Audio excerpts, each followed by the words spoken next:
प्यारे बच्चे, वर्ग 9th का अगले दिन जो पढ़ाए थे संस्कृत व्याकरण में, उसके बाद दूसरा पॉइंट है गुण स्वर संधि।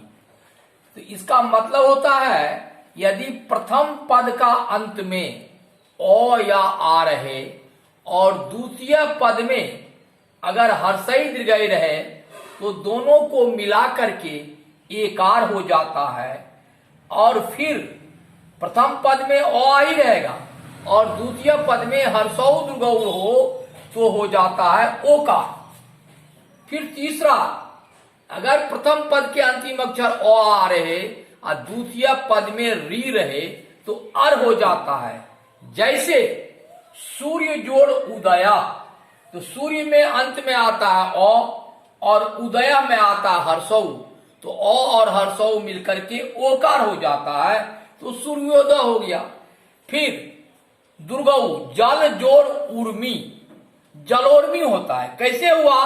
तो पहले पद के अंतिम अक्षर में ओ है और द्वितीय पद का प्रारंभिक अक्षर दुर्गौ है, फिर भी दोनों मिलकर के औकारी हो जाता है। जैसे मैंने परिभाषा में बताया हूं कि हर्षौ रहे या दुर्गौ रहे, प्रथम पद के अंत में ओ रहे और द्वितीय पद के प्रारंभिक अक्षर हर्षौ या दुर्गौ रहे तो दोनों मिलकर के औकार ही होता है।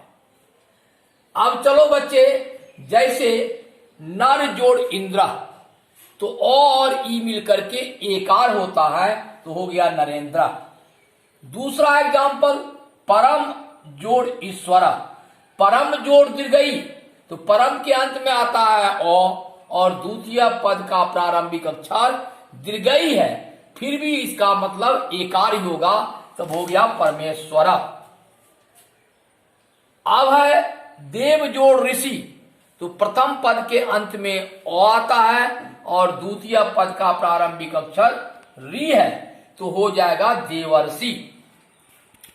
उसी प्रकार से राज जोड़ ऋषि, राजर्षि हो जाता है। अब बच्चे उसके आगे वाले पॉइंट में हम वृद्धि स्वर संधि पढ़ाते हैं, तो इसमें भी वही है कि यदि प्रथम पद के अंत में ओ आ रहे और द्वितीय पद के प्रथम वर्ण अगर ए आई रहे तो दोनों मिलकर के ओकार हो जाता है। और दूसरा रूल है इसका, प्रथम पद के अंतिम अक्षर ओ या आ रहे और द्वितीय पद में ओ या औ रहे तो दोनों मिलकर के औकार हो जाता है।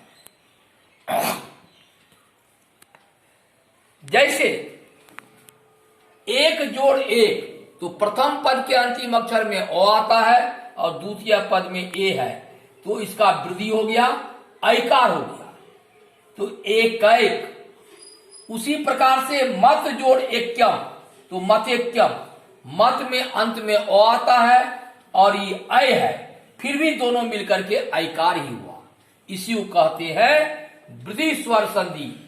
अब दूसरा उदाहरण है जल जोड़ ओधा, प्रथम पद के अंतिम अक्षर में ओ आता है और द्वितीय पद के प्रारंभिक अक्षर ओ आता है तो दोनों को मिलाकर के औकार होता है, तो क्या हो गया?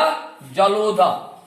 फिर दूसरा एग्जांपल, महाजोड़ औषधि, तो प्रथम पद के अंतिम अक्षर में आता है और द्वितीय पद के प्रारंभिक अक्षर में औ आता है तो दोनों को मिलाकर के औकार हो जाता है और महोषध होता है, महोषधम, महोषधम हो जाता है।